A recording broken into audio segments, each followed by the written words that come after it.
યુટ્યુબમાં જે છે ને યુટ્યુબનો ઉપયોગ કરવાનો આવી બધી વસ્તુ માટે. આમાં તમારે શું કરવાનું, યુટ્યુબમાં સર્ચ કરવા માટેની હું તમને એક ટેકનિક આપું છું.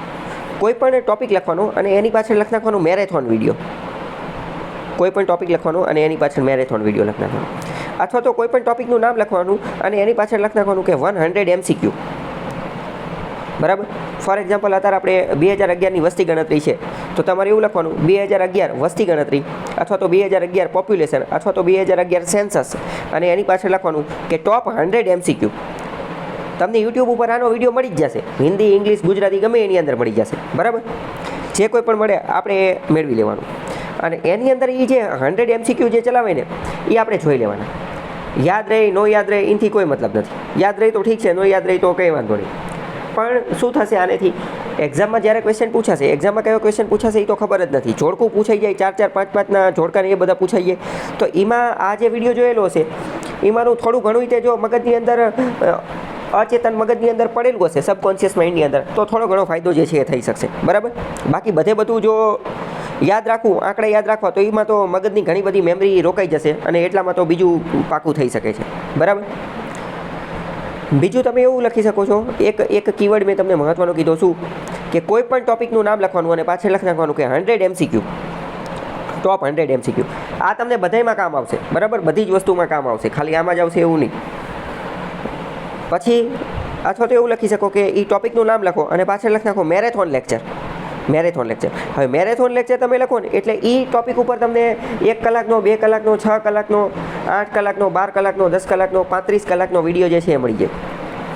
બરાબર. તો એ તમે જોઈ નાખો તો પણ ચાલી જાય. બીજી વસ્તુ, હવે તમે આ વસ્તુ ક્યારે કરી શકો છો, એવું લાગે ને તો એક્ઝામના 1-2 દિવસ પહેલાં જ કરવાની. એક્ઝામના 1-2 દિવસ પહેલાં જ આપણે આ વિડીયો જોઈને જવાનું, એટલે થોડા ઘણા આંકડા તો મગજમાં રહેલા જ હશે. બરાબર. આજે મેં તમને એક મહત્ત્વની યુટ્યુબ, હું એવું માનું છું કે યુટ્યુબ જે છે ને એ સૌથી મોટું હથિયાર છે, વેપન. આનો આપણે ઘણી સારી રીતે ઉપયોગ જે છે એ કરી શકીએ છીએ.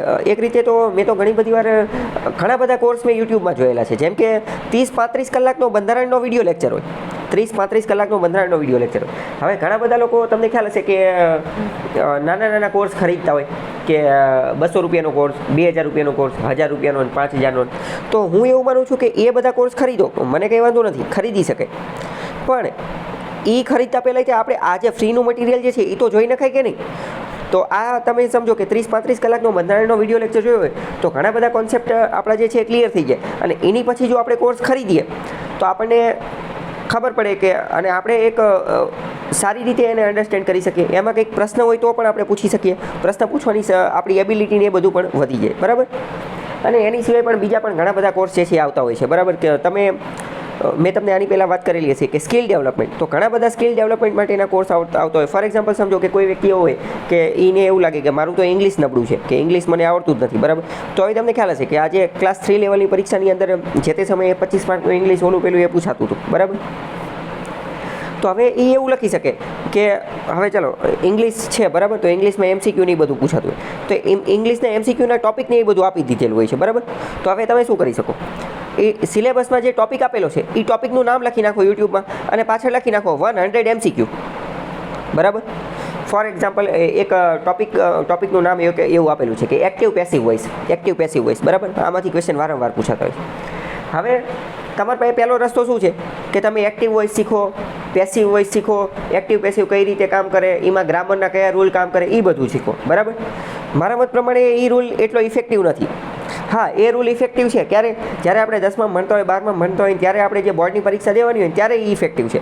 અત્યારે પહેલાં તો આપણી પાસે એટલો ટાઈમ નથી અને આપણે અહીંયા ગ્રામરનું લેવલ ને એ બધું એ આપણું ટેસ્ટ કરતા નથી. બરાબર. તો મારા મત પ્રમાણે શું કરવું જોઈએ, યુટ્યુબમાં તમારે ડાયરેક્ટ લખવું જોઈએ એક્ટિવ વોઇસ, પેસિવ વોઇસ, ટોપ 100 MCQ. બરાબર.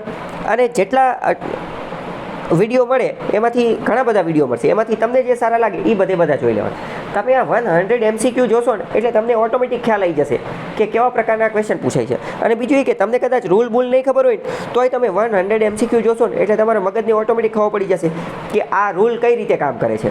બરાબર. જો બે રીતની વસ્તુ હોય. એક કયું હોય કે રૂલથી એક્ઝામ્પલ સુધી જવાની હોય. એક વસ્તુ કઈ હોય કે રૂલથી એક્ઝામ્પલ સુધી જવાની, કે પહેલાં બાળકો રૂલ શીખે અને પછી એને એક્ઝામ્પલ શીખે. પણ હું તમને જે કહું છું એ બીજા નંબરની રીત કહું છું, કે જેમાં પહેલાં આપણે એક્ઝામ્પલ શીખીએ છીએ અને એક્ઝામ્પલ પરથી ઓટોમેટિક જે છે એ આપણને રૂલ જે છે એ ખબર પડી જાય. એક્ઝામ્પલ પરથી ઓટોમેટિક જે છે એ રૂલ ખબર પડી જાય. તો એનો જે છે એ તમે ઉપયોગ કરી શકો. બરાબર, ખ્યાલ આવ્યો? તો આવી રીતે 100 MCQ એવા તો ઘણા બધા મૂકેલા છે, એ બધા જોઈ લો તો ખબર પડી ગઈ. બીજો ઇંગ્લિશમાં જો કોઈ મહત્વનો ટોપિક હોય તો એ છે ડાયરેક્ટ ઇનડાયરેક્ટ, કે આમાંથી પણ વારંવાર ક્વેશ્ચન પૂછાતા હોય છે. તો ડાયરેક્ટ ઇનડાયરેક્ટ વાળો ક્વેશ્ચન જે છે એમાં પણ તમે લખી શકો કે ડાયરેક્ટ ઇનડાયરેક્ટ, અને એમાં તમે લખી શકો કે ટોપ 100 MCQ, ટોપ 200 MCQ. બરાબર, ખ્યાલ આવ્યો? તો આ જે મેં તમને બે મહત્વના કીવર્ડ કીધા, કયા કયા? કે ટોપ 100 MCQ એવો એક કીવર્ડ વાપરવાનો, અથવા તો મેરેથોન લેક્ચર એવું લખવાનું. બરાબર. કોઈ પણ ટોપિક તમને ન ખબર પડતી હોય, કોઈ પણ ટોપિક નવો હોય તો એમાં તમારે આ જ વસ્તુ લખવાની. ફોર એક્ઝામ્પલ સમજો કે હમણાં જ્યારે ફોરેસ્ટની એક એક્ઝામ આવેલી હતી, વનપાલની એ બધાની.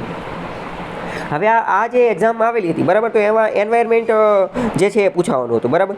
અને આમાંથી આપણે થોડા સમયથી જોઈએ તો એન્વાયરમેન્ટ વધારે પૂછાય છે. હવે હું તમને કહું તો પહેલાં તો ગુજરાતના એક ક્લાસીસની અંદર એન્વાયરમેન્ટ સરખું ચલાવતા નથી. હા, અત્યારે તો આમેય ચલાવે છે, પણ જે તે સમયે આજથી 2-5 વર્ષ પહેલાં તો એ લોકો એન્વાયરમેન્ટને અલગ સબ્જેક્ટ જ નહોતા ગણતા. બરાબર. એન્વાયરમેન્ટને એ તો એને કરંટ અફેરમાં ગણી લેતા હતા, અથવા તો સાયન્સ એન્ડ ટેકનોલોજી અથવા જિયોગ્રાફીમાં ગણી લેતા હતા. બરાબર. તો ત્યારે એ ગણતા નહોતા.